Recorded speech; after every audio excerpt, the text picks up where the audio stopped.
हरे कृष्णा कृष्णा कृष्णा हरे हरे हरे राम राम राम हरे हरे। ओम अज्ञानतिमिरान्धस्य ज्ञानाञ्जनशलाकया चक्षुरुन्मीलितं येन तस्मै श्रीगुरुवे नमः। श्रीचैतन्यमनोभीष्टं स्थापितं येन भूतले स्वयं रूप कदा मह्यं ददाति स्वपदान्तिकं। वन्देऽहं श्रीगुरो श्रीयुतपत्कमलं श्रीगुरून् वैष्णवांशं श्रीरूपं साग्रजातं सहगण रघुनाथान्वितं तं सजीवं साद्वैतं सावधूतं परिजन सहितं कृष्ण चैतन्य देवं श्री राधा कृष्ण पादान् सहगण ललिता श्री विशाखान्वितांश्च। हे कृष्ण करुणा सिंधु दीन बंधु जगतपते गोपेश गोपिका कांत राधा कांत नमस्तुते। तप्त कांचन गौरांगी श्री राधे वृंदावनेश्वरी वृषभानुसुते देवी प्रणमामि हरिप्रिये। वाञ्छा कल्पतरुभ्यश्च कृपा सिन्धुभ्यैव च पतितानां पावनेभ्यो वैष्णवेभ्यो नमो नमः। जय श्री कृष्ण चैतन्य प्रभु नित्यानंद श्री अद्वैत गदाधर श्रीवासादि गौर भक्त वृंद। हरे कृष्णा कृष्णा कृष्णा हरे हरे हरे राम राम राम हरे हरे। हरे कृष्णा। सभी भक्तों को मेरा दंडवत प्रणाम। तो आज हम क्लास लेंगे श्रवण की महिमा पे। श्रवण हमारी नवदा भक्ति में से एक है। भक्ति 9 प्रकार से की जाती है। तो श्रीमद् भागवतम में प्रहलाद महाराज शिक्षा दे रहे हैं। किसको शिक्षा दे रहे हैं? अपने पिताजी को। वो अपने पिताजी को शिक्षा दे रहे हैं, हिरण्यकशिपु को। तो बड़ा ही सुंदर श्लोक है और बहुत प्रमुख श्लोक है भागवतम का, जिसमें नवदा भक्ति का मेंशन किया हुआ है। श्रवणम कीर्तनम विष्णु स्मरणम पाद सेवनम अर्चनम वंदनम दास्यम साख्यम और आत्मनिवेदनम। तो ये नवदा भक्ति है। भक्ति 9 तरीके से की जाती है।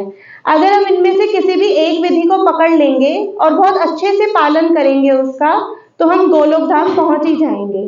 बस हमें इसमें से किसी एक विधि को अच्छे से पकड़ के रखना है। तो नवदा भक्ति का पहला पार्ट है श्रवणम। तो आज हम श्रवणम पे चर्चा करेंगे। तो जब हम इस्कॉन में आते हैं तो हमको बहुत सारे लेक्चर सुनने को मिलते हैं। तो पहले तो हमें शुरू में बहुत मजा आता है कि हमें भगवत गीता भागवतम पे अलग अलग टाइप के लेक्चर्स सुनने को मिल रहे हैं। लेकिन जब हमको बार बार सुनना पड़ता है तो हम कहते हैं कि बार बार सुनना पड़ेगा, सेम बातें तो बताती है रोज रोज कि भगवान का नाम लेना है, गोलोक धाम जाना है, हरि का नाम लेना है। सेम ही बात तो बताते हैं, कभी ऐसे बता देंगे तो कभी वैसे बता देंगे। सेम ही बात तो करते हैं रोज। बस हमें पता चल गया हरि का नाम लेना है, अब हम घर बैठ के बस हरि का नाम लेंगे और तो हमें कुछ करना नहीं है। तो लेकिन जब हम हरि कथा जब तक नहीं सुनेंगे तो हमारा तब तक हरि नाम लेना भी पॉसिबल नहीं है।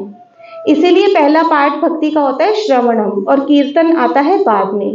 पहले हम जब तक श्रवण करना नहीं शुरू करेंगे रेगुलर बेसिस पे, हम तब तक कीर्तन नहीं कर सकते। तो पहले हम रोज आके लेक्चर सुनेंगे, तभी हम कीर्तनीय सदा हरि कर पाएंगे। ऐसे नहीं कर पाएंगे, बिल्कुल पॉसिबल नहीं है। हमें पहले रोज रेगुलर बेसिस पे हरि कथा सुनने की बहुत आवश्यकता है, तभी हमारा अंदर से शुद्धिकरण होगा और फिर हम हरि का नाम प्रॉपर तरीके से ले पाएंगे। तो एक बार भक्ति सिद्धांत महाराज, श्रील प्रभुपाद के गुरु महाराज, वो ब्रज में ना यात्रा लेके आए हुए थे। दोपहर का समय था, मंदिर सारे बंद थे उस टाइम। तो उन्होंने सोचा कि गर्मी का टाइम है, चलो मैं पेड़ की छांव के नीचे बैठ जाता हूँ और थोड़ी सी ना हरि कथा कर लेते हैं। तो वो सारे लोगों को लेके पेड़ के नीचे जाके बैठ गए और हरि कथा करने लगे। तो इतने में ना अंदर से ना मंदिर की घंटी की आवाज आई कि मंदिर खुलने का टाइम हो गया है। तो पीछे से ना कुछ भक्त उठ के मंदिर के दर्शन करने के लिए चले गए। लेकिन भक्ति सिद्धांत महाराज ने ना अपनी कथा कंटिन्यू रखी, वो कथा करते रहे। कुछ भक्त बैठे रहे, बाकी पीछे वाले उठ के चले गए। तो जैसे वो कथा खत्म होने का टाइम हो रहा था तो वो भक्त भी आ गए जो दर्शन करने के लिए गए हुए थे। तो भक्ति सिद्धांत महाराज ने कहा उनको, how was your I exercise, आपकी आंखों की मसाज कैसी रही? तो उन्होंने कहा प्रभुपाद हम तो भगवान के दर्शन करने गए थे, हम एक्सरसाइज करने थोड़ी गए थे। तो उन्होंने कहा अरे दर्शन तो मैं यहाँ पे करा रहा था भगवान की कथाओं के माध्यम से, तुम इन आंखों से क्या दर्शन करोगे? इन भौतिक आंखों को तो भौतिक संसार का कैटरैक्ट लगा हुआ है, इन भौतिक आंखों से हम भगवान का दर्शन नहीं कर सकते। भगवान का दर्शन हम करेंगे कानों से सुन के, कानों से सुनेंगे तभी तो भगवान हमारे हृदय के अंदर जाएंगे। तो आंखों से हम भगवान का दर्शन नहीं कर सकते, हम आंखों से, हम शास्त्रों के माध्यम से भगवान का दर्शन करेंगे। मैं शास्त्रों के माध्यम से तुम्हें भगवान का दर्शन करा रहा था, तो इसीलिए हमें श्रवण करना बहुत जरूरी है। तो एक श्रील प्रभुपाद को जब उनके गुरु महाराज से इंट्रोड्यूस कराया गया था, भक्ति सिद्धांत महाराज से, तो श्रील प्रभुपाद को जब मिलवाया गया तो वो कहते हैं मैं तो इसको जानता हूँ। तो शिष्यों ने बोला आप कैसे जानते हो इसको? तो कहते हैं यही तो एकमात्र शिष्य है जो पूरी हरि कथा सुनता है, शुरू से लेके अंत तक हरि कथा में बैठा रहता है, इसकी हरि कथा सुनने में बहुत इच्छा है, तो इसको तो मैं बहुत अच्छे से जानता हूँ। तो हमारे गुरु भी जानते हैं कि किसकी हरि कथा में श्रवण करने में ज्यादा इच्छा है, तो गुरु भी अपनी कृपा उसी को प्रदान करते हैं जो हरि कथाओं में इंटरेस्ट लेते हैं। ऐसे गुरु भी अपनी कृपा नहीं देते हैं, उनको भी पता होता है कि मेरा कौन सा शिष्य हरि कथा सुनने में दक्ष है। तो भक्ति सिद्धांत महाराज कहते हैं glorious is that life where the body shreds while listening the glories of Lord Shri Hari, के ऐसा शरीर बहुत धन्य है, ऐसा जीवन बहुत धन्य है जिसमें कि शरीर जर्जर हो रहा है हरि कथा का श्रवण करते हुए। अब आप बोलेंगे ऐसा शरीर धन्य भी है और जर्जर भी हो रहा है, क्योंकि जब हरि के भक्त हरि की कथा सुनते हैं तो वो शरीर के लेवल से ऊपर आ जाते हैं, वो आत्मा के लेवल पे आ जाते हैं। तो आत्मा के लेवल पे आ गए तो उन्होंने शरीर को छोड़ दिया, तो वो शरीर अब दोबारा वो जन्म मृत्यु के चक्कर में नहीं फंसते। जो हरि कथा का श्रवण बहुत ध्यान से करते हैं वो जन्म मृत्यु के चक्कर में दोबारा नहीं फंसते, तो वो इस शरीर को छोड़ देते हैं। तो भौतिक संसार में वो दोबारा जन्म नहीं लेते, क्योंकि अब वो धीरे धीरे शरीर को छोड़ के आत्मा के लेवल पे आ चुके हैं, अब वो इस शरीर में दोबारा प्रवेश कभी नहीं करेंगे।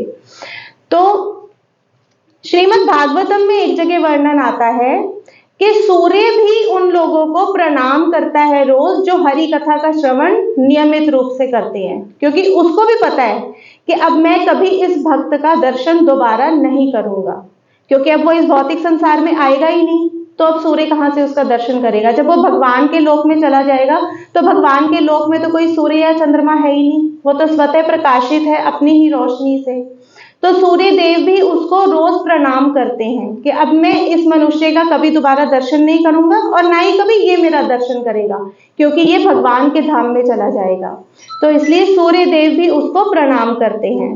भगवत गीता में श्लोक है न तद्भासते सूर्यो न शशांको न पावका यत् गत्वा न निवर्तन्ते तद्धामं परमं मम।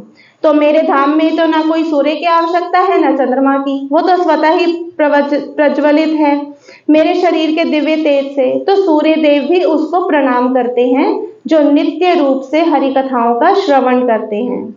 तो अब हम चर्चा करते हैं कि हरि कथा सुनने के फायदे क्या होते हैं। तो भगवत गीता में कहते हैं मच्चिता मद्गत प्राणाम बोधयंता परस्परम कथयन्तश्च माम नित्यम तुष्यन्ति च रमन्ति च। तो मच्चिता मद्गत प्राणाम, कि जो लोग अपना चित्त मुझ में लगाते हैं, जो लोग अपना चित्त मुझ में लगाते हैं और अपने प्राण मुझ में रखते हैं, तो और बोधयंता परस्परम, आपस में एक दूसरे को मेरी लीलाओं और कथाओं का बोध कराते हैं, तो मेरे नाम और मेरे गुणों और लीलाओं का स्मरण करते हैं, तो ऐसे भक्तों का क्या होता है? वो हमेशा तुष्यन्ति च रमन्ति च, वो हमेशा सेटिस्फाइड रहते हैं, वो हमेशा खुश रहते हैं और आनंद में रहते हैं। प्रहलाद महाराज भागवतम में बताते हैं कि what is the real happiness. जब भगवान उनसे पूछते हैं कि बोलो प्रहलाद, मैं तुमसे बहुत प्रसन्न हूं, तुम्हारे जैसा भक्त न भूतो न भविष्यति, तो बताओ तुम्हें क्या चाहिए, मैं तुमसे बहुत खुश हूं। तो प्रहलाद महाराज कहते हैं भगवान मुझे अपने लिए तो कुछ नहीं चाहिए, पर मैं उन लोगों के लिए बहुत दुखी हूं जो आपका नाम नहीं लेते, आप प्लीज उनके लिए कुछ कीजिए। मुझे अपने लिए कुछ नहीं चाहिए, मैं बहुत खुश हूँ, मैं दिन रात आपकी ग्लोरीज के जो सागर है मैं उसमें दिन रात गोते खा रहा हूँ, तो मेरे को अपने लिए कुछ नहीं चाहिए। आप प्लीज उन लोगों के लिए कुछ करो जो आपका नाम नहीं लेते, बिल्कुल आपका श्रवण नहीं करते, नाम नहीं लेते, कुछ नहीं करते, आप उनके लिए कुछ करो। तो प्रहलाद महाराज की यही प्रार्थना है। तो असली खुशी बता रहे हैं, भगवान की लीलाओं में मग्न रहना, यही असली खुशी है।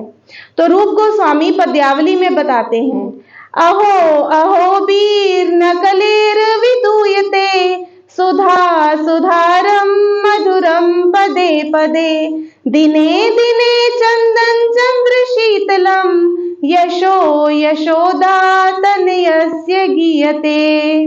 कि ये जो भौतिक संसार है इसके ऊपर जो कलयुग की मार है ये तो और भी ज्यादा दुर्दाई है, तो ये लोगों की हालत खस्ता कर देती है। मगर हाँ, लेकिन जो यशोदा के तन हैं, यशोदा के जो पुत्र हैं भगवान श्री कृष्ण, जो उनके यश का गान करता है और उस कलयुग का उस पर कोई प्रभाव नहीं पड़ता, जो भगवान के गुणों का गान करता रहता है उस पर कलयुग का कोई प्रभाव नहीं पड़ता। उसके घर में तो बाढ़ आ जाती है, किस चीज की? सुधा की, अमृत की बाढ़ आ जाती है उसके घर में।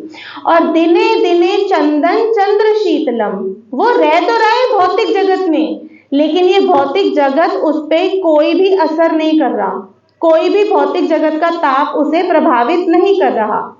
इस भौतिक जगत में भी वो कमल के फूल की तरह उगता है। जैसे कमल का फूल कीचड़ में रह के कीचड़ को छूता नहीं है ना, ऐसे ही भगवान के भक्त इस भौतिक जगत में रहते हुए इस भौतिक जगत को टच नहीं करते हैं, क्योंकि वो एब्जॉर्ब्ड हैं हरि कथा के श्रवण में। तो जैसे आप लोग अपने घर में एक मूवी देख रहे हैं, आप बहुत मस्त हैं उसके अंदर, बाहर कोई भूचाल आ जाए, सुनामी आ जाए, आपको कोई फर्क नहीं पड़ेगा क्योंकि आप बहुत मस्त हैं उस मूवी को देखने में। ऐसे ही भगवान के भक्त वो हरि कथा का श्रवण करने में इतने मग्न हैं कि उन्हें नहीं फर्क पड़ता कि हम भौतिक संसार में रह रहे हैं या हम गोलोक में हैं। गोलोक में क्या होता है? गोलोक में यही होता है, कोई गोपी कथा सुना रही है, कोई गोप कथा सुना रहा है, कभी बलराम जी कथा सुना रहे हैं, कभी सुन रहे हैं, तो गोलोक में यही सब चलता रहता है। तो ये ब्रज है, वहां पे हमेशा हरि की कथाओं का ही गुणगान चलता रहता है। श्रीमद् भागवतम में 11th कैंटो में और चैप्टर 3 में वर्णन आता है, परस्पर अनुकथनम पावनम भगवत यशा मिथो रति मिथो तुष्टि निवृत्ते मिथ आत्मना। परस्पर अनुकथनम, ये जो हरि कथा है ना, ये आपस में बैठ के हरि के भक्तों के साथ बैठ के की जाती है। भक्तों के साथ ही बैठ के हमेशा हरि कथा का श्रवण करना चाहिए। परस्परम भगवत यथा, क्योंकि ये बहुत पावन है, हरि की कथा बहुत पावन है और ये और पावन हो जाती है जब ये भक्तों के संग में बैठ के सुनी जाती है, तो इसका हमें और भी लाभ होता है। मिथो रति मिथो तुष्टि, जो भगवान के भक्त होते हैं उनका आपस में भी संबंध बहुत अच्छा हो जाता है जब वो एक साथ बैठ के हरि कथा का श्रवण करते हैं। तो हरि कथा सुनी जाती है तो हमारा कृष्ण के प्रति प्रेम और विकसित होता है। तो अगर हमें भगवान के प्रति अपने प्रेम को और बढ़ाना है तो हमें परस्पर हरि के भक्तों के संग में बैठ के हरि कथा का श्रवण नियमित रूप से करना चाहिए, जिससे हमारी भगवान से रति और ज्यादा बढ़ेगी। तो एक और लाभ है, निर्वृत्ते मिथ आत्मना। भौतिक संसार में जो इंद्रिय तृप्ति है वो बहुत ही गूढ़ है, मगर हमारे अंदर हरि कथा सुनते सुनते इंद्रिय तृप्ति की भावना कब छूमंतर हो जाएगी हमें पता भी नहीं चलेगा। तो इसलिए हमें निरंतर बहुत ध्यान से हरि की कथा सुननी चाहिए। ऐसा नहीं होना चाहिए कि रोज तो रिपीट ही कर देते हैं तो आज तो रिपीट ही होगा, ऐसा नहीं। रिपीट हो रहा है कोई बात नहीं, रिपीटिशन हमें तब तक तंग नहीं करता जब तक हम आत्मसंतुष्टि के लिए हरि की कथा सुनते हैं, तो हमें रिपीटिशन कभी परेशान नहीं करेगा। हमें बार बार उसको सुनना चाहिए, बार बार सुनेंगे तभी तो पॉइंट हमारे माइंड में आएगा कि हमको भगवत धाम जाना है। तो हम भौतिक कार्य करने से बचेंगे, और जितने हम भौतिक कार्य करने से बचेंगे उतना हम भगवान की तरफ आसक्त होंगे। तो हमें भौतिक कार्य करने से बचना चाहिए, उसके लिए हमें नियमित रूप से हरि कथा श्रवण करनी ही चाहिए। तो ध्रुव महाराज के साथ भी ऐसा ही हुआ था। बहुत तीव्र इच्छा लेकर आए थे वो कि मुझे अपनी माता के गर्भ से जन्म लेना है।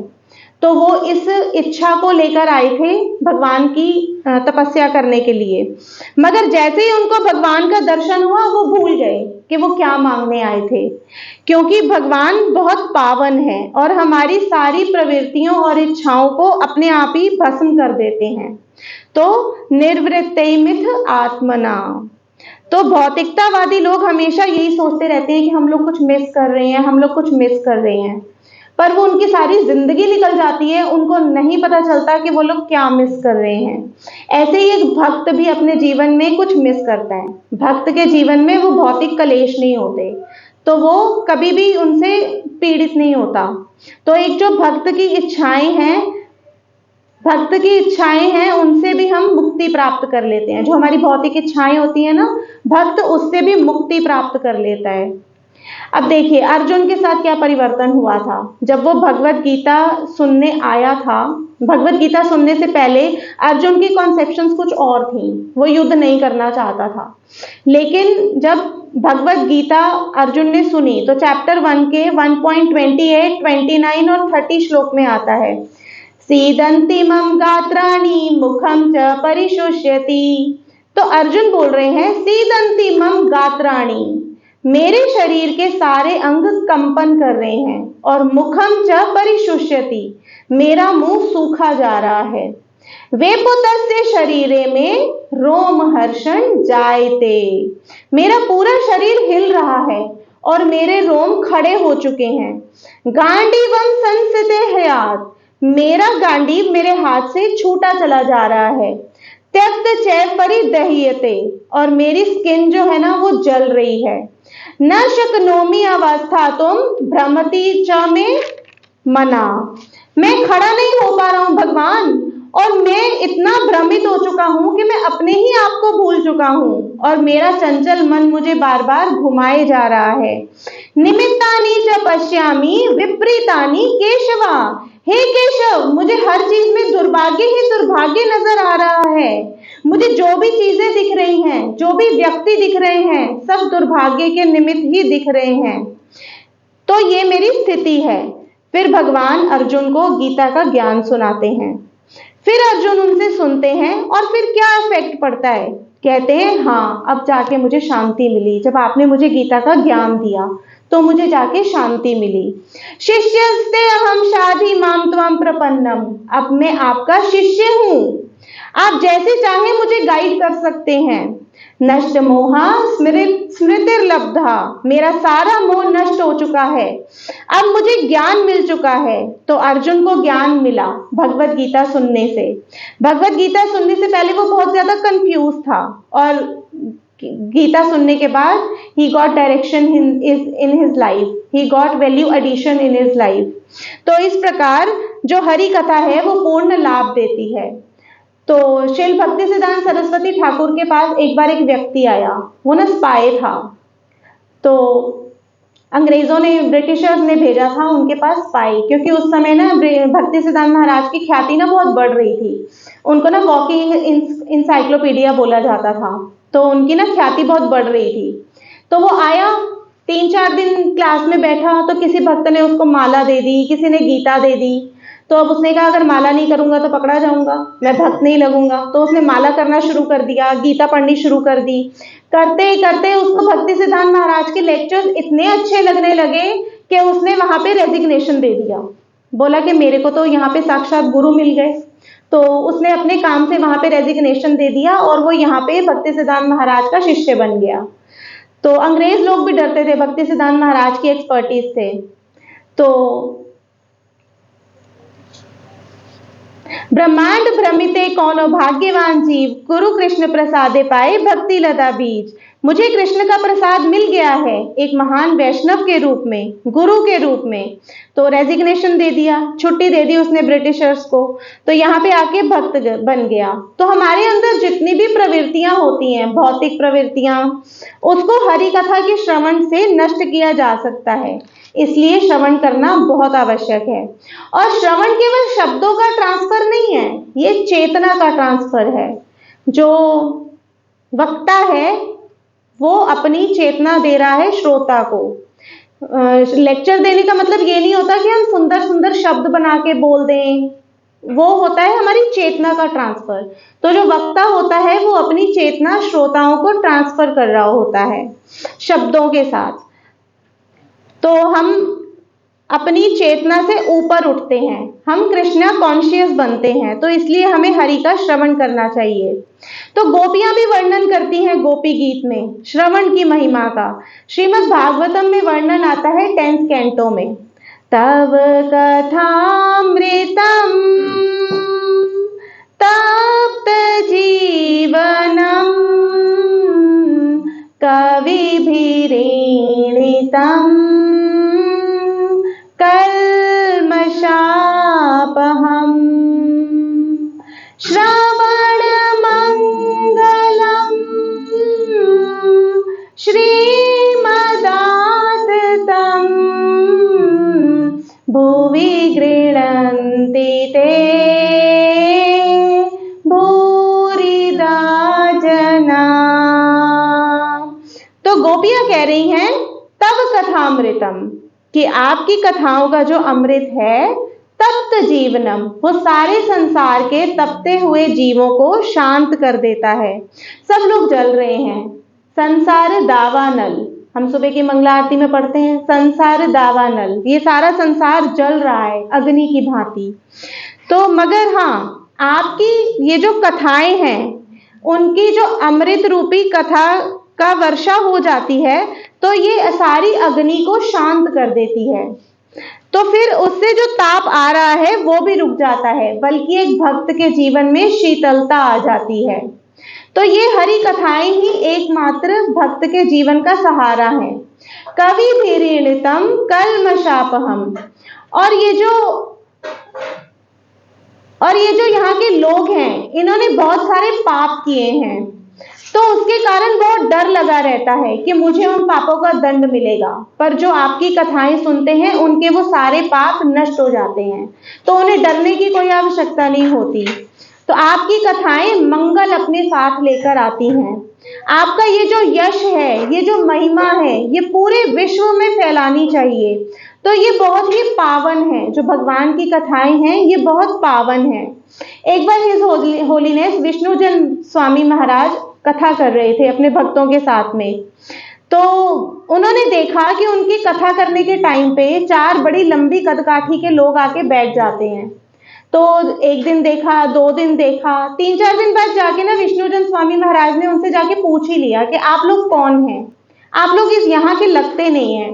तो वो लोग कहते हैं हाँ, हम इस लोक के नहीं हैं, हम एक्चुअली में ब्रह्म राक्षस हैं, हम इस लोक के ही नहीं हैं, हम ब्रह्म राक्षस हैं। तो ब्रह्म राक्षस ऐसे ही होते हैं, भूत प्रेत पिशाच और ब्रह्म राक्षस। ब्रह्म राक्षस वो लोग बनते हैं जो पिछले जन्म में ब्राह्मण थे, लेकिन उन्होंने मंदिर के पैसों में हेर फेर किया, इधर का पैसा उधर रखा, तो इसलिए उनको मानव का शरीर नहीं मिलता, तो उनको ब्रह्म राक्षस की योनि मिलती है। तो इसलिए वो फिर मंदिरों में भी आते हैं, क्योंकि अभी उनकी कथा सुनने की लालसा होती है ना, तो वो इसलिए मंदिर में भी आते हैं। भूत प्रेत और पिशाच मंदिरों में नहीं आ सकते। शबरीमला में भी एक ब्रह्म राक्षस तैयार हो गया है। हाँ, वो सोने का गड़बड़ किया ना, वहाँ पे द्वार में सोने का गड़बड़ किया, उसको जो है क्या पकड़ लिया पुलिस ने। वहाँ का जो मुख्य पुजारी था ना शबरीमला का, उन्होंने वहाँ पे सोने की उसमें गड़बड़ किया कुछ, तो वो पुलिस ने उसको पकड़ के कर दिया। वो भी ब्रह्म राक्षस ही बनने का बहुत है संसार। तो जो हरि कथा है वो सबका मंगल करती हैं, ब्रह्म राक्षसों का भी मंगल करती है। तो केवल इनको सुनना नहीं है, सुनाना भी है। सुनो सुनाओ लाइफ बनाओ। तो हमारे लाइफ का गोल होना चाहिए कि हमें सुनना भी है और दूसरों को सुनाना भी है। तो गोपियां कह रही हैं, ऐसे सज्जन व्यक्ति को हम प्रणाम करते हैं जो भगवान की कथाओं का प्रचार और प्रसार कर रहे हैं। वो सबसे दयालु लोग हैं। वो क्या करते हैं? वो सबको हरि की कथा बोलते हैं। तो जब हम लोग भक्त लोग हरि की कथा बोलते हैं, तो जब भगवान के चरणों में सैफ्रॉन पार्टिकल्स रखे होते हैं ना, वो उनके मुंह से निकलते हैं और वो श्रोता के कानों में पड़ते हैं। तो इसलिए भगवान उनके हृदय में उतर जाते हैं भक्तों के। तो इसलिए हरि की कथा का श्रवण हमेशा भक्त के मुंह से ही करना चाहिए, जिससे भगवान के चरणों के सैफ्रॉन पार्टिकल्स हम सबके हृदय में उतरे और हमारे हृदय का कल्मश समाप्त हो जाए। तो जो प्रचार कर रहा है, ऐसा नहीं है कि वो प्रचार करेगा तो उसे श्रवण नहीं करना। प्रचार करने वाले को श्रवण सबसे ज्यादा करना है, क्योंकि प्रीचिंग और इफेक्टिव हो जाएगी अगर वो नियमित रूप से श्रवण करेगा, पठन करेगा। तो पठन भी श्रवण के अंडर ही आता है। तो इसलिए प्रचारकों के लिए स्पेशल उनको नियमित रूप से श्रवण और पठन करना बहुत आवश्यक है। तो सबको पावन और शुद्ध करती है हरि कथा। ऐसे ही गंगा गंगा भी सबको पावन करती है। जिसके भी टच में गंगा आ जाती है वो पावन हो जाता है। ऐसे ही हरि कथा के टच में जो भी आता है उसकी शुद्धि तो निश्चित ही है। मतलब जो बोल रहा है, जो सुन रहा है और जो प्रश्न कर रहा है, और बाई चांस कोई सो भी गया तो उसके लिए भी हरि कथा बहुत इफेक्टिव है। सबसे ज्यादा फायदा देगी बोलने वाले को, फिर फायदा देगी प्रश्न पूछने वाले को, फिर फायदा देगी सुनने वाले को, और चौथी कैटेगरी में तो हमें आना ही नहीं है, सोना नहीं है हमें हरि कथा में। तो इसलिए अटेंटिव होके, उत्कंठित होके हमें हरि कथा का श्रवण करना है। तो एक बार प्रभुपाद लेक्चर ले रहे थे। तो प्रभुपाद इंडिया में हिंदी में लेक्चर लेते होते थे। तो वहां पे उनके कुछ वेस्टर्न डिसाइपल्स भी आए हुए थे। तो वो कथा से उठ के जाने लगे। तो प्रभुपाद कहते हैं, सिट इन द हरि कथा। तो वो कहते हैं, क्यों प्रभुपाद, हमें कुछ समझ में तो आएगा नहीं क्योंकि कथा तो हिंदी में है आज। तो प्रभुपाद कहते हैं, जो इस कथा से वाइब्रेशंस निकल रही है ना, वो आपको पवित्र करेंगी। तो आपको समझ आए या ना आए, आपको हरि कथा के अंदर बैठना ही है, क्योंकि इससे मन का शुद्धिकरण होता है। तो हमें चाहे समझ में आए या ना आए, वैसे तो हमें प्रयास करना चाहिए कि हमें समझ में आए, पर अगर नहीं भी आ रही तो हमको कथा से उठ के नहीं जाना होता। कई बार हम कहते हैं ना, समझ तो कुछ आ नहीं रहा, चलो उठ के चलते हैं बाहर, घूम घाम आते हैं, आरती के टाइम आ जाएंगे। ऐसा नहीं करना हमें कभी भी। हमें हमेशा बैठ के हरि कथा का श्रवण करना ही है, क्योंकि उससे जो वाइब्रेशंस निकलती हैं वो भी हमें प्योरीफाई करती हैं। तो श्रीमद् भागवतम के कैंटो 2 में वर्णन आता है कि जिसने भगवान के अद्भुत शौर्य की कथा नहीं सुनी है, जिसने भगवान के विषय में गीतों को नहीं गाया या उच्च स्वर में उसका गुणगान नहीं किया, उसके श्रवण रंध्र मानो सांप के बिल के समान है, और उसकी जीवा जो है वो मेंढक के जीवा के समान है। मेंढक क्या करता है? टर टर टर टर। अब सांप को थोड़ी पता होता है कि यहाँ पे मेंढक है, वो खुद उसको बुलाता है टर टर टर कर करके। तो जो लोग बाकी सब चर्चाएं करते हैं, मेडिकल की, पॉलिटिक्स की, सब चीज की चर्चा करते हैं, लेकिन हरि कथा की चर्चा नहीं करते हैं, तो वो मेंढक की तरह हैं। वो टर टर कर रहे हैं, अभी सांप आएगा और उनको डस लेगा। माया तो तैयारी खड़ी है, जहां हम लोग बातें करनी शुरू करेंगे वहां माया है। तो माया बिल्कुल तैयार खड़ी है हमें दबोचने के लिए। तो इसलिए हमें बाकी सब चर्चाएं छोड़ के हरि की चर्चा अवश्य करनी चाहिए। कृष्ण भूलिया जीव भोग वांछा करे, निकटस्थ माया धरे जपट रिया धरे। तो जैसे ही हम कृष्ण को भूलेंगे तो माया तो सामने ही खड़ी है, वो तुरंत झपट लेगी हमें। तो ऐसे व्यक्ति के कान सांप के बिल के समान हैं, और ऐसे लोगों को बेकार की बातें करने में बहुत मजा आता है। तो ऐसे लोगों को सांप आएगा और उनको डस लेगा। घर बन चुका है वहां सांप का, बस आएगा और उनको डस लेगा, उनको पता भी नहीं चलेगा। तो एक बहुत महान भक्त थे रसिकानंद देव।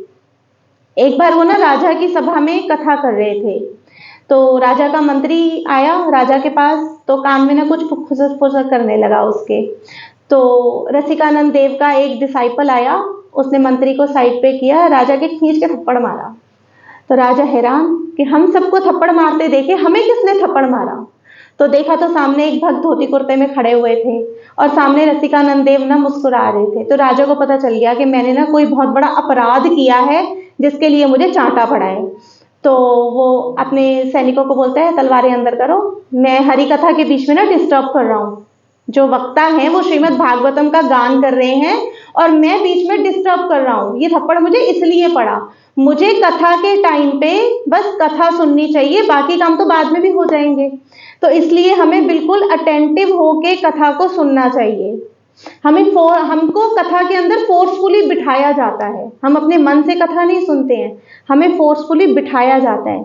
हमें फोर्सफुली नहीं बैठना, हमें अपने मन से कथा सुननी है हमेशा। तभी हम हरि कथा को बार बार सुनेंगे, तभी हमारी उसके अंदर रुचि आएगी। तो पहले हमें उसके अंदर बैठना सीखना होगा, तभी हम उसके अंदर इंटरेस्टेड होके बैठ पाएंगे। तो क्वांटिटी लीड्स टू क्वालिटी। हम जितनी ज्यादा हरि कथा करेंगे उतना ही हमारा हरि के प्रति प्रेम बढ़ेगा, हमारी हरि कथा में रुचि बढ़ेगी। तो एक बार एक लेडी थी, वो क्लास में बैठी हुई थी और कथा सुन रही थी।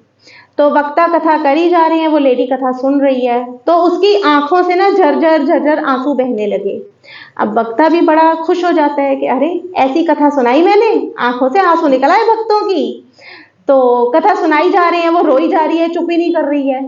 तो कथा के बाद ना उस लेडी को बुलाते हैं अपने पास, अरे आपकी तो बड़ी रुचि है कृष्ण कथा में, आपके तो झरझर आंसू बह रहे थे आंखों से। तो लेडी कहती है, अच्छा स्वामी जी आप क्या कृष्ण कथा कर रहे थे?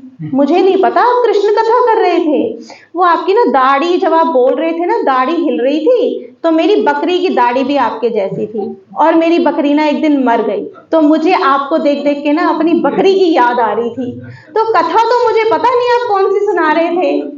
तो हमको ऐसा हियरर नहीं बनना, हम जिस लोक में हैं हमें उसी लोक में रहना है। दूसरे लोकों की सुगम यात्रा अभी हमें नहीं करनी है। फिर हम दूसरे लोकों की यात्रा करेंगे, लेकिन गोलोक जाएंगे अपने सीनियर भक्तों की मदद से, अपने महाराज की मदद से। हम ऐसे नहीं कि कथा में बैठे हैं और हमारा ध्यान ही कहीं और है। नहीं, हमें ध्यान वहीं लगा के रखना है जहां कथा हो रही है, जिस टॉपिक पे कथा हो रही है, हमें वहीं अपना ध्यान लगा के रखना है। अगर हमें भगवान से प्रीति बढ़ानी है तो बार बार हरि कथाओं का श्रवण करना है। हियरिंग यानी श्रवण से हमारी कॉन्सेप्शंस चेंज होती हैं। अर्जुन ने भी जब गीता सुनी तो उसकी कॉन्सेप्शंस चेंज हुई। भगवान बार बार बोल रहे हैं तच्छृणु तच्छृणु। अरे सुन तो रहा है अर्जुन, आप बोल रहे हो वो सुन तो रहा है, लेकिन भगवान कह रहे हैं नहीं, ध्यान से सुनो, जो मैं बोल रहा हूं उसे ध्यान से सुनो। ध्यान से सुनना लाइफ चेंजिंग हो सकता है, और ध्यान से ना सुनना लाइफ डेंजरस हो सकता है। इसका उदाहरण है सुभद्रा। जब अर्जुन सुभद्रा को बता रहे थे चक्रव्यूह में अंदर कैसे जाना है, तो सुभद्रा ने बहुत ध्यान से सुना। लेकिन जब वो बता रहे थे कि बाहर कैसे आना है, तो सुभद्रा को नींद लग गई। तो ना सुभद्रा ने सुना, ना अभिमन्यु ने सुना। तो अभिमन्यु की मृत्यु का कारण क्या बना? अटेंटिव होके ना सुनना। अगर सुभद्रा सुन लेती तो उसको भी पता चल जाता ना, फिर वो अभिमन्यु वहां से बाहर आ जाता। तो ध्यान से ना सुनना बहुत लाइफ डेंजरस हो सकता है, और वैसे भी हाफ नॉलेज इज डेंजरस। तो हमको हाफ नॉलेज नहीं लेनी है, हमें पूरी नॉलेज लेनी है, हमें अटेंटिव होके बैठना है कथा के अंदर। तो जो हम सुन रहे हैं अब उसे ऑब्जर्व भी करना है कि क्या बोला जा रहा है। जो हमने सुना है उसकी बेसिस पे हमें ऑब्जर्वेशन करना है, एनालिसिस करना है कि क्या बोला गया। तो हम अपनी ऑब्जर्वेशन पे नहीं जाएंगे, अपने एक्सपीरियंस पे नहीं जाएंगे, हम सीनियर भक्तों की ऑब्जर्वेशन और उनके एक्सपीरियंस पे जाएंगे। क्योंकि एक्सपीरियंस बहुत कॉस्टली टीचर है, वो हमें बहुत कुछ सिखाता है, लेकिन हमें बहुत भयंकर रूप में सिखाता है। तो इसलिए हमें अपने शिक्षा गुरु से या अपने गुरु से जो अनुभव मिलते हैं हमें उनसे सीखना चाहिए, हमें अपने एक्सपीरियंस खुद के नहीं बनाने चाहिए। तो शास्त्र हमें आईना दिखाता है, हमें भौतिक संसार का आईना दिखाता है कि ये संसार जो है वो दुखालयम अशाश्वतम है, यहाँ दुख ही दुख है। जन्म मृत्यु जरा व्याधि दुख दोषा अनुदर्शनम, ये गीता बताती है कि हमारी ये जो 4 रियल प्रॉब्लम्स हैं, ये संसार ये दुखों का घर है। मगर उसके बाद भी हम यहाँ बहुत ठान के बैठे हुए हैं कि हम होंगे कामयाब। अभी तक हम में से कोई कामयाब नहीं हुआ, लेकिन हम ये सोचते हैं कि हम होंगे कामयाब। लेकिन हम अपने आप को राजा भोज समझते हैं कि सफलता एक दिन आएगी हमारे घर खुद चल के और बोलेगी कहाँ बैठूं, आपके चरणों में बैठूं, लेकिन सफलता किसी के घर चल के नहीं आती है। यदि हम हरि कथा सुनते हैं तो हमें सारी चीजें क्लियर नजर आती हैं और हम ऑब्जर्व करते हैं चीजों को। तो हमें अपने अनुभव से नहीं सीखना, हमें अपने सीनियर वैष्णवों के अनुभव से सीखना है। हमें छोटी छोटी चीजों को गहराई से सीखना है। जो कथा चल रही है उसके अंदर घुसना है और अटेंटिव होके बैठना है कि जो हमें बताया जा रहा है अब उसे हमें अपने जीवन में एक्सपेरिमेंट करना है, कि हमें उसे अपने जीवन में उतारना है। कि जो चीजें बताई जा रही हैं उसे समझो, समझ नहीं आए तो दोबारा सुनो, फिर उसे अपनी लाइफ में ऑब्जर्व करो, और अगर फिर एक्सपेरिमेंट फेल हो जाए तो दोबारा से सुनो, दोबारा दोबारा दोबारा सुनो। महाराज भी कहते हैं कि हमें एक लेक्चर को कम से कम 15 से 20 बार सुनना चाहिए, हमें तभी समझ में आता है। ऐसे सच में समझ नहीं आता, बहुत बार सुनना पड़ता है। तो हमें उसको अपनाना है अपने जीवन में। और हरि कथा हर किसी के लिए अपनी एक पर्सनलाइज्ड मेडिसिन है। हर किसी के जीवन में हरि कथा अपना असर दिखाती है, उसके दुखों को उसी तरीके से काटती है जिस तरीके के उसकी लाइफ में दुख होता है। हरि कथा उसको उसके तरीके से ही काटती है। तो जब हम अपनी कन्विक्शन को स्ट्रॉन्ग करके सुनते हैं तो हम उस ज्ञान को बांटते हैं। स्टार्टिंग में जब हम आते हैं तो हमारी कन्विक्शन इतनी स्ट्रांग नहीं होती, हम किसी को भगवान के बारे में बता नहीं सकते। हमने जो क्लास में सुना हम वो भी बाहर जाके नहीं बता सकते। धीरे धीरे सुनते सुनते हमारी कन्विक्शन थोड़ी स्ट्रांग बनती है और हम उसको ज्ञान को जो हमने क्लास में लिया हम उसको बाहर बता सकते हैं कि हमने क्लास में क्या सुना। तो हम बाहर सबको भगवान के बारे में कॉन्फिडेंट होके बताते हैं कि अब हमें आता है बताना। ये हम तब तक नहीं कर सकते जब तक हमारी कन्विक्शन स्ट्रांग नहीं होगी। तो हमें पहले अपनी कन्विक्शन को स्ट्रांग करना है, फिर हमारा भगवान के प्रति प्रेम अपने आप डेवलप हो जाएगा और हम बाहर जाके अपने आप भगवान के बारे में चर्चा करेंगे। तो भारत भूमि ते होइले मनुष्य जन्म आर, जन्म सार्थक करी करो परि उपकार। तो अपने जीवन का उद्धार करना है और दूसरों पर भी परोपकार करना है। कैसे? उनको कथा सुना के। तो बृहद अन्यक उपनिषद में श्रवण की 3 स्टेजेस बताई गई हैं। पहले आता है श्रवण, फिर आता है मननम। मननम यानी एनालिसिस, उस पर हमें एनालिसिस करना है, अपना समय व्यतीत करना है। जो सुना है हमें उससे रिलेटेड क्वेश्चन भी पूछने चाहिए। तो क्वेश्चन पूछे तो हमारा एनालिसिस हो गया। तो क्या परिस्थिति थी उस समय, हमें यह भी समझना चाहिए। हमको रिलेट करना चाहिए चीजों को कि क्या परिस्थिति थी, कौन सा उस समय केस स्टडी हुई, तो हमको परिस्थिति को भी मैच करना चाहिए। तो श्रवणम मननन, फिर आता है निधि ध्यासनम। निधि ध्यासनम होता है प्रैक्टिकल एप्लीकेशन, हमें उसे अपनी लाइफ में अप्लाई करना है। तो प्रैक्टिकल एप्लीकेशन 2 तरीके का हो सकता है, पर्सनल और प्रीचिंग लेवल। तो अपने जीवन में उतारना और दूसरे लोगों को भी सहयोग करना उसको बताकर। तो ये है निधि ध्यासनम। तब जाकर कंप्लीट होता है हमारा श्रवणम, जब हम इन 3 स्टेजेस से निकलेंगे, श्रवणम, मननम और निधि ध्यासनम, 3 चीजों से। तो ऐसा नहीं कि बस आज ही क्लास में आए तो हो गया श्रवण, नहीं, ऐसा नहीं होता। हमको श्रवण कंप्लीट तब होगा कि जब हम क्लास में आए, हमने सुना, घर जाके उस पर मनन किया और फिर उसका प्रैक्टिकल एप्लीकेशन अपनी लाइफ में किया। अगर हम इस तरह नहीं चलेंगे तो हमें कोई लाभ नहीं है श्रवण करने का। अगर हमें पूरा लाभ उठाना है तो हमें उसे अपने जीवन में भी उतारना पड़ेगा। तो श्रवण का मतलब केवल बोलना या सुनना नहीं है, उसे अपने जीवन में उतारना भी है। तो श्रवण वर्ड निकलता है च्यवन शब्द से। च्यवन का मतलब होता है च्यू करना, जैसे खाने को हम 32 बार चबाते हैं। तो ऐसे ही हमें जो सुना है उसको हमें अपने अंदर रस बना के घोल लेना है कि हमारी नस नस में बस जाए वो, फिर हमारा श्रवण होगा। हमें उसे पूरा एब्जॉर्ब करना है अपने अंदर। हम दिखना चाहिए कि हमने कुछ सुना है, हमें देख के लगना चाहिए कि हमारे में चेंजेस आ रहे हैं। तो हमें एनालिसिस करना चाहिए और हमारे अपने अंदर उसे उतारना है, तभी श्रवण कंप्लीट होगा। और श्रवणम का सबसे अच्छा एग्जाम्पल है रुक्मिणी जी। नारद मुनि आते थे कृष्ण कथा सुनाने विदर्भ के राजा के पास। तो रुक्मिणी जी कथा को छुप छुप के सुना करती थी, क्योंकि कथा में तो आ नहीं सकती। कथा में मंत्री वगैरह सब बैठे होते हैं, स्टाफ बैठा होता है राजा का, तो वो कथा में डायरेक्ट नहीं आती थी, वो छुप के सुनती थी। तो ये जो छुप के सुनने वाला बंदा होता है ना, ये बड़ा वीआईपी बंदा होता है, क्योंकि उसको पता है कि मेरे को यही टाइम मिला है सुनने के लिए, तो मैं छुप के कहीं से 10 मिनट सुन लूं, 15 मिनट सुन लूं, क्योंकि सामने तो आ नहीं सकती हैं। वो ज्यादा अटेंटिव होके सुनता है।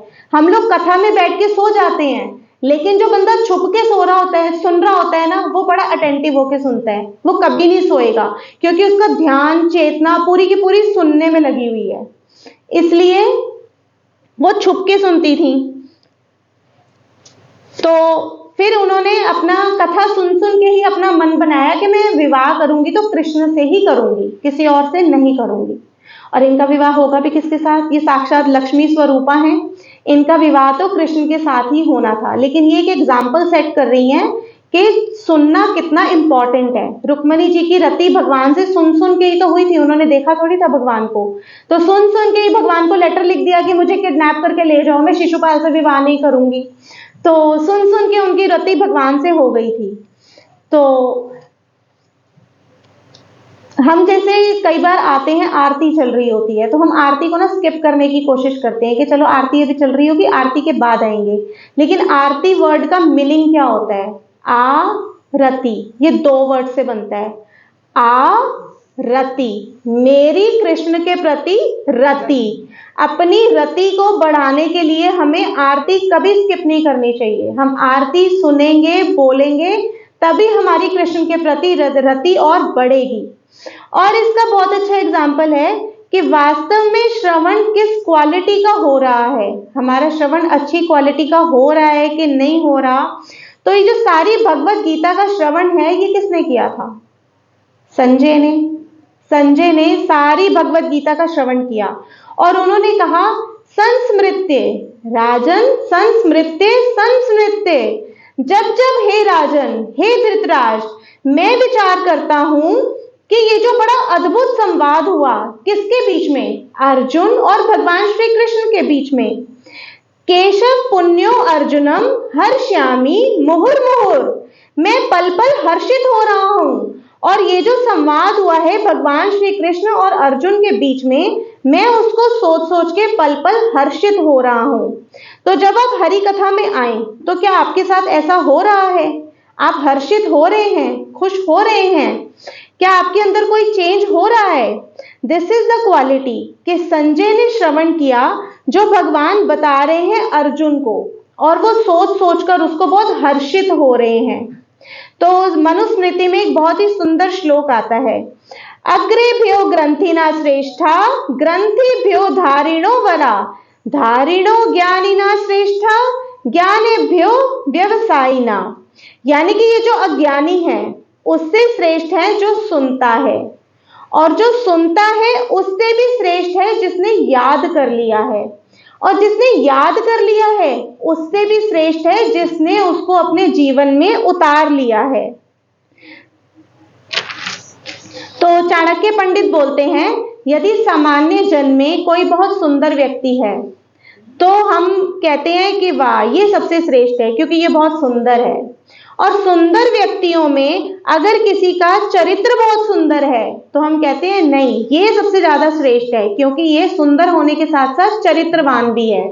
लेकिन अगर कोई चरित्रवान होने के साथ साथ हरि का भक्त भी है, तो वो सबसे बेस्ट है, क्योंकि चरित्रवान हर कोई होता है, लेकिन चरित्रवान के साथ साथ हरि का भक्त हर कोई नहीं होता, वो कोई कोई होता है।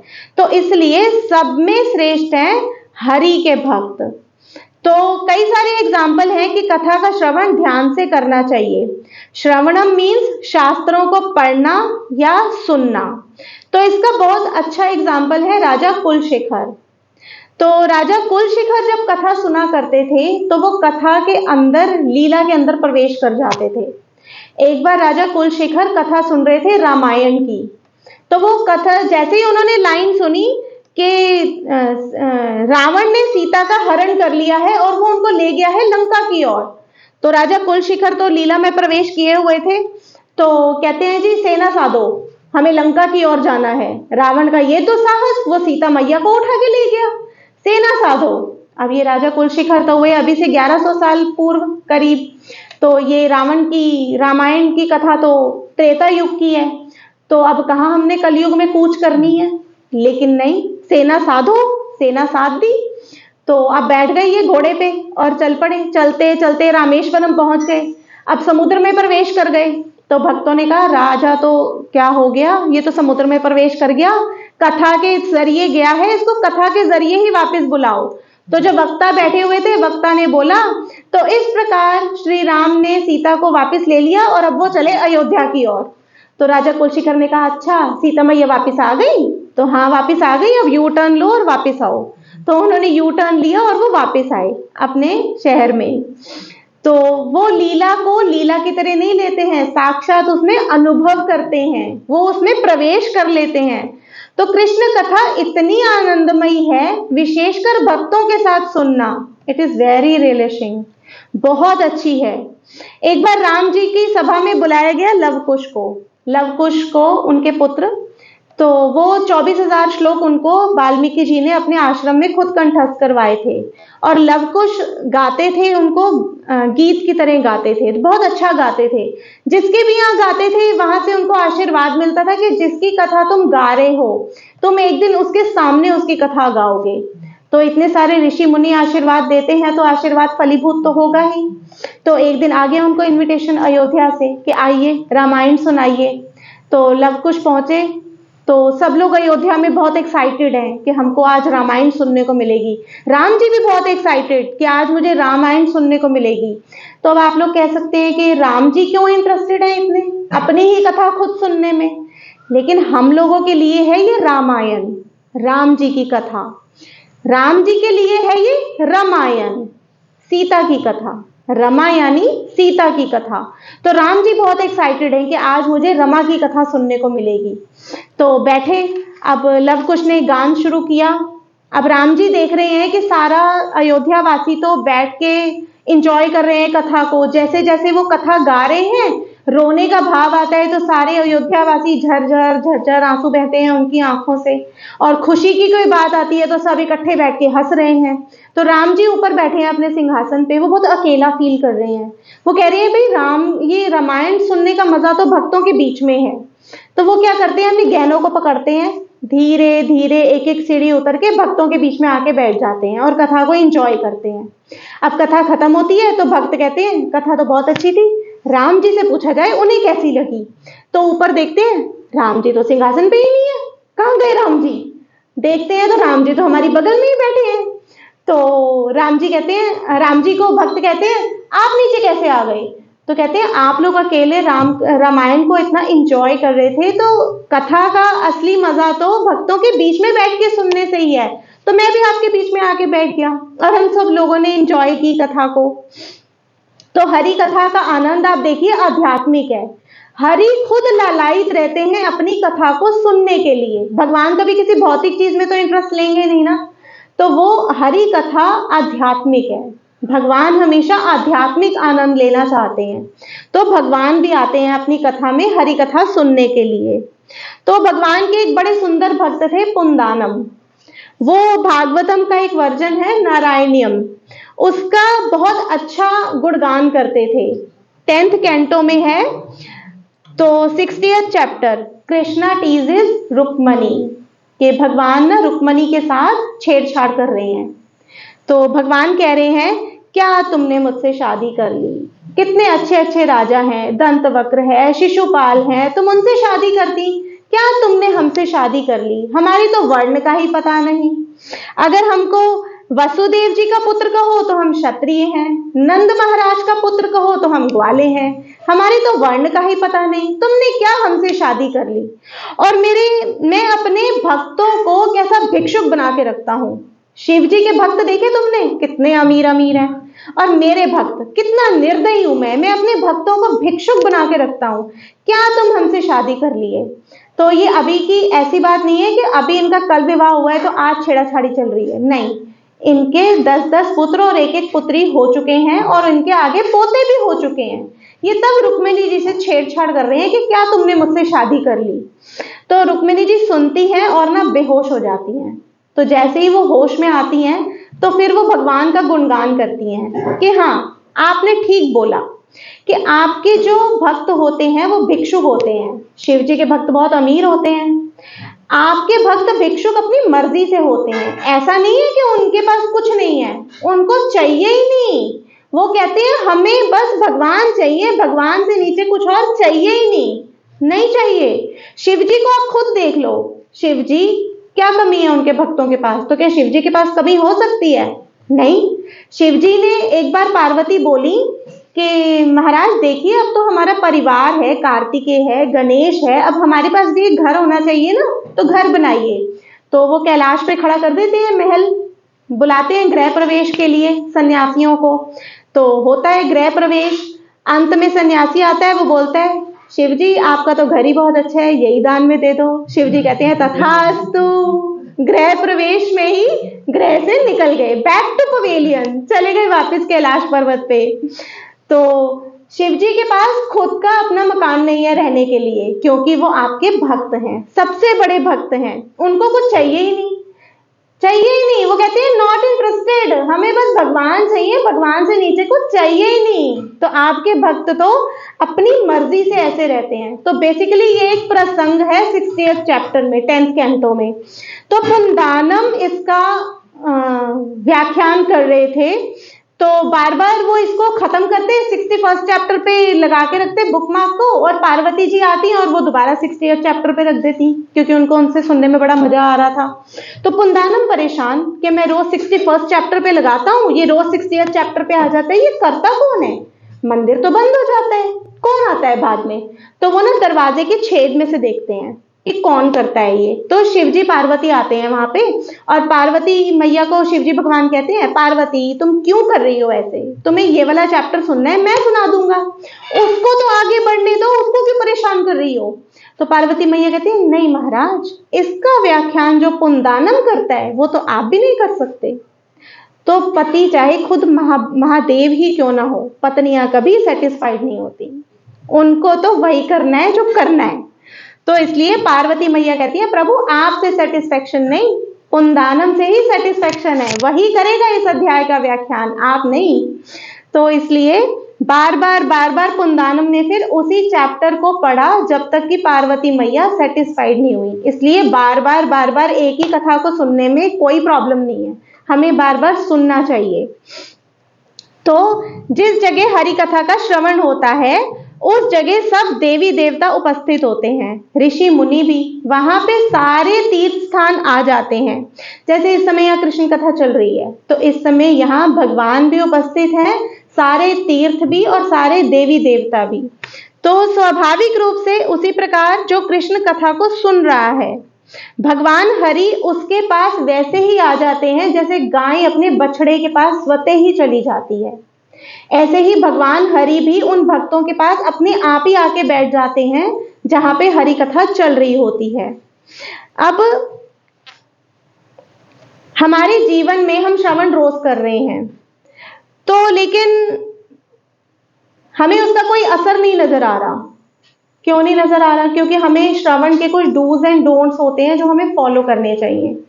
तो श्रवण के डूज होते हैं कि जैसे हमें स्पीकर से पहले हमेशा कथा में आकर बैठना चाहिए। हमें ऐसा नहीं सोचना चाहिए कि अभी तो स्पीकर आएंगे, मंगलाचरण करेंगे, कीर्तन करेंगे, श्लोका रिसाइट करेंगे, फिर उसका अनुवाद पढ़ेंगे, हम थोड़ी देर में जाएंगे। हमें ऐसा नहीं सोचना चाहिए, हमें हमेशा स्पीकर से पहले आके क्लास में बैठना चाहिए और हमेशा स्पीकर के जाने के बाद क्लास से उठना चाहिए। ये रिस्पेक्ट होती है स्पीकर की। अगर हम ऐसे आ रहे हैं ना शोभा स्त्री और शोभा पुरुष की तरह कि अभी आएंगे, आरती करके और चले जाएंगे बस, तो हम हरि कथा को उस तरीके से नहीं श्रवण कर पाएंगे। अगर हम स्पीकर से पहले आते हैं ना, तो हमारे में एक्साइटमेंट होती है कि अभी आएंगे, अभी हम कीर्तन करेंगे, कथा करेंगे, तो हमें हमेशा स्पीकर से पहले आके बैठना चाहिए। अगर हम स्पीकर से पहले आते हैं ना, तो हमें एक दो सेवा भी करने को मिल जाती है टेंपल के अंदर। अगर हम ऐसी कथा चलती के अंदर आएंगे तो हमें कोई सेवा नहीं मिलेगी करने के लिए। तो इसलिए हमें स्पीकर से हमेशा पहले आना चाहिए। और हमेशा ऐसा नहीं कि हमारे गुरु महाराज आएंगे या हमारे शिक्षा गुरु आएंगे हम तभी सुनने के लिए आएंगे, हम किसी और स्पीकर का नहीं सुनेंगे, ऐसा नहीं होना चाहिए। हमें सबका लेक्चर उसी तरीके से सुनना चाहिए। नो डाउट हमारे जब गुरु महाराज आए या हमारे शिक्षा गुरु आए तब हमको आना चाहिए।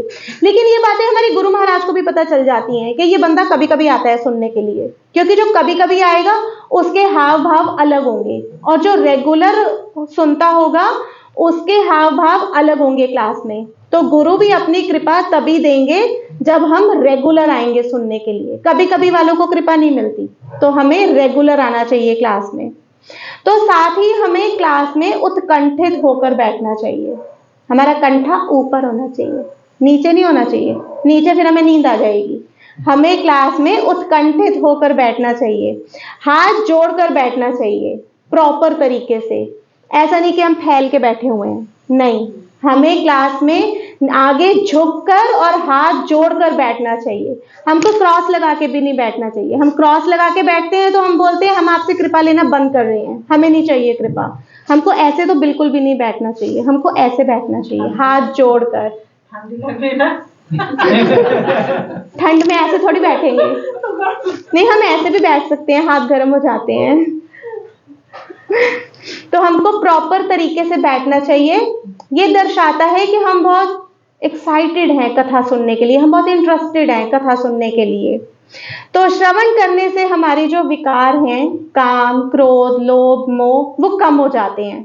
लेकिन अगर वो हमारे में है ही ज्यादा क्वांटिटी में तो वो हमारी कथा सुनने में बाधा भी बनते हैं। इसलिए हमको रेगुलरली सुनना चाहिए, जिससे हमारे जो सारे विकार हैं ना वो खत्म हो जाएं। तो भक्ति सिद्धांत महाराज कहा करते थे, we should hear with service inclined ears. जैसे हिरन होता है ना, उसके कान वहीं जाके लगते हैं जहां से बांसुरी की आवाज आ रही है, तो उसके कान होते हैं फ्लूट इंक्लाइंड ईयर्स। जहां बांसुरी की आवाज आ रही है वो अपने कानों को वहीं लगा के रखता है। ऐसे ही हमें अपने कान वहीं लगा के रखने चाहिए जहां पे हरि की कथा चल रही है। तो हमें सेवा के भाव से उन्मुख होने चाहिए हमारे कान, हमें सेवा के भाव से कथा सुननी चाहिए। और कृष्ण कथा और राधा रानी में कोई अंतर नहीं होता। जैसे कृष्ण नाम और कृष्ण में कोई अंतर नहीं है ना, ऐसे ही कृष्ण कथा में और राधा रानी में कोई अंतर नहीं है। इसलिए अगर हमें कृष्ण की और राधा रानी की कृपा चाहिए तो हमें रेगुलरली हरि की कथा सुननी ही होगी। हमें कृष्ण की कथा चाहिए। हम कृष्ण का नाम भी तभी ले सकते हैं जब हम कृष्ण की कथा रेगुलरली सुनते हैं, नहीं तो हम नाम भी नहीं ले सकते। भक्तों के संग में आएंगे तभी तो नाम लेंगे। अगर हम नहीं लेते, हम माला करते करते सोचते हैं कि रोज तो करते हैं, आज छोड़ कल कर लेंगे, लेकिन नहीं, अगर हम भक्तों के बीच में आते हैं तो भक्त हमें बताएंगे कि हम गलत कर रहे हैं।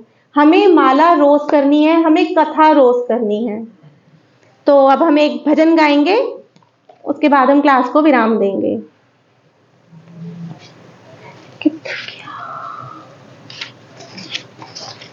तो आप लोग अपने अपने फोन में निकाल लो अगर निकलता है तो। भजहूँ रे मन, भजहूँ रे मन श्री नंद नंदन, अभय चरणार विंद रे, अभय चरणार विंद रे। दुर्लभ मानव जन्म सत्संगे, दुर्लभ मानव जन्म सत्संगे, तरहु रे भव सिंधु रे, तरहु रे भव सिंधु रे। भजहूँ रे मन श्री नंद नंदन, भजहूँ रे मन श्री नंद नंदन, अभय चरणार विंद रे, अभय चरणार विंद रे। शीत आतप वात वरीषण, शीत आतप वात वरीषण, ए दिन यामिनी जागी रे, ए दिन यामिनी जागी रे। विफल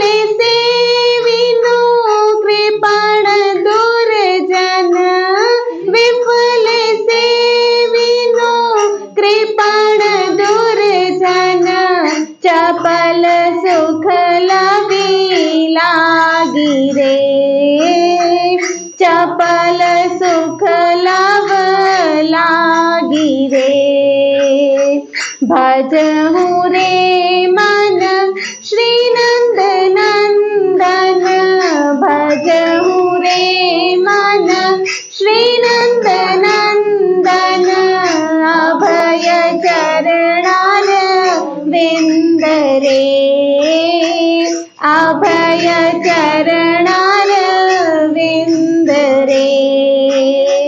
ए धन यौवन पुत्र परिजन, ए धन यौवन परिजन, इते किया छे परतीति रे, इथे किया छे परतीति रे। कमल जल जल जीवन टलमल, कमल दल जल जीवन टलमल, भजहु हरि पद नीति रे, भजहु हरि पद नीति रे। भजहु रे मन श्री नंद नंदन, भजहु रे मन श्री नंद नंदन, अभय चरणार विंद रे, अभय चरणार विंद रे। श्रवण कीर्तन स्मरण वंदन, श्रवण कीर्तन स्मरण वंदन, पाद सेवन दास्य रे, पाद सेवन दास्य रे। पूजन सखी जन आत्मनिवेदन, पूजन सखी जन आत्मनिवेदन, गोविंद दास अभिलाष रे, गोविंद दास अभिलाष रे। भजहु रे मन श्री नंद नंदन, भजहु रे मन श्री नंद नंदन, अभय चरणार विंद रे, अभय चरणार विंद रे। जय प्रभुपदा, प्रभुपदा, प्रभुपदा, जय प्रभुपदा, जय प्रभुपदा, प्रभुपदा, जय प्रभुपदा, जय जय प्रभुपाद, प्रभुपाद, प्रभुपाद, जय जय प्रभुपाद, जय जय प्रभुपाद, प्रभुपाद, प्रभुपाद, जय जय प्रभुपाद, जय जय गुरुदेव, गुरुदेव, गुरुदेव, जय जय गुरुदेव, जय जय गुरुदेव, गुरुदेव, गुरुदेव, जय जय गुरुदेव। निताई गौर हरि बोल, हरि बोल, हरि बोल, निताई गौर हरि बोल, निताई गौर हरि बोल, हरि बोल,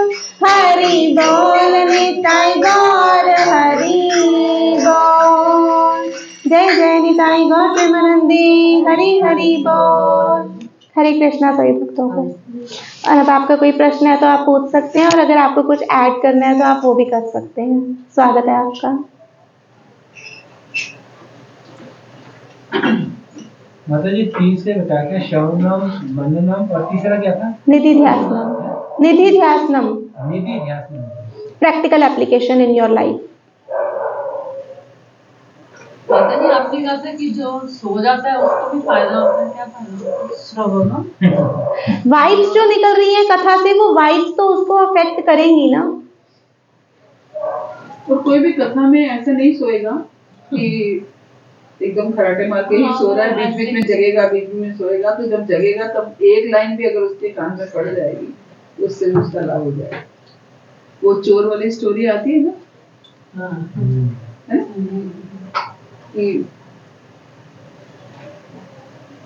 कि उसके पिता ने कहा होता है कि कभी कुछ भी करना, कभी कथा मत सुनना। तो वो कहीं चोरी करने जाता है तो कहीं फंस जाता है जाकर के, तो उसके कानों में बस यही एक बात पड़ती है कोई कि बात कौन सी थी कि मुझे उससे उसकी जान बच जाती है। कभी झूठ मत बोलना, कभी हमें किसी से झूठ नहीं बोलना चाहिए। तो इस बात से उसकी जान बच जाती है। तो उसको ये लगता है कि कथा, एक लाइन मैंने कथा की सुनी तो उससे मेरे इतना लाभ हो गया, तो मैं पूरी कथा सुनता तो क्या होता। तो इसलिए भले ही कोई नींद में भी हो, कहीं सो भी रहा हो, तो कभी तो बीच में उठेगा, एक लाइन, एक शब्द कुछ तो सुनेगा, तो वो सुन के भी उसको लाभ हो जाएगा। माला करें, माता जी।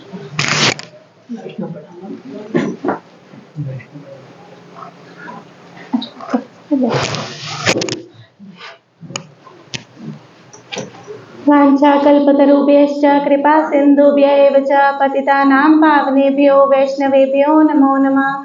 अनंत कोटि वैष्णव वृंद की जय, श्रील प्रभुपाद की जय, गुरु महाराज की जय, आप सब भक्तों की जय।